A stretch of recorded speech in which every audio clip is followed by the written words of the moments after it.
কি চিন্তা কৰিছ? কিহৰ ইমান চিন্তা তোৰ?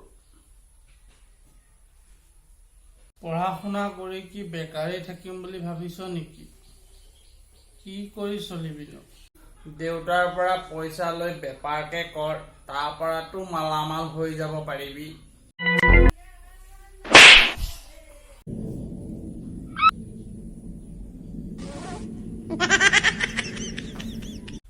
চোৱা চেলেকা যোৱাবাৰ দেউতাৰ পৰা বেপাৰ কৰিম বুলি পইচা লৈছিলো, তহঁত দুইটাকে বেপাৰ আৰম্ভ কৰিবলৈ পাৰ্টি আগতেই লগা হ'ল। তাৰ পিছতে দুইটা পাৰ্টি চুলাই মাল খাই লৈ গোটেই পইচা সোপা মোক শেষ কৰিলি। এতিয়া মই ক'ৰ পৰা বেপাৰ কৰিম হা? দেউতাক খুজিলে মোক দেউতাই দিব, ৰাম টাঙুনহে দিব মোক দেউতাই।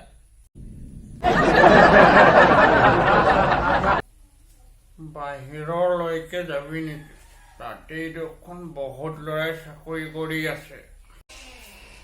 ট্ৰেইন খুলিলে জানো? নিজৰ দেখোন পোৱাই নাই ট্ৰেইন ডিছ খুলিছে বুলি।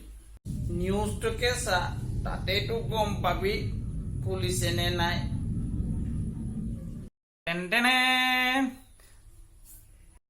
আপোনালোকে চাই আছে ভদাই নিউজ। এতিয়া মই আপোনাৰ দুপৰীয়া নে ৰাতিপুৱা নিউজত নহয়, দুপৰীয়া নে ৰাতিপুৱা নিউজত মই শ্ৰী ভদাই বৰা। আপোনালোকে চাই আছে ভদাই নিউজ।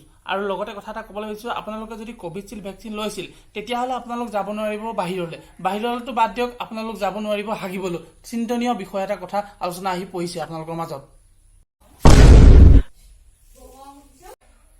এনে বকি আছে, চব মিছা কথা। চব চাই থাক, নহ'লে ঘাপ মাৰি দিম কৈছো। হাগিব লাগিছে, মই যাওঁ। ভেকচিন কোনটো লৈছিলি ক, তেতিয়াহে যাব পাবি তই। সিটোৱে লৈছিলো, যিটো বাহিৰলৈ যাব পাৰি।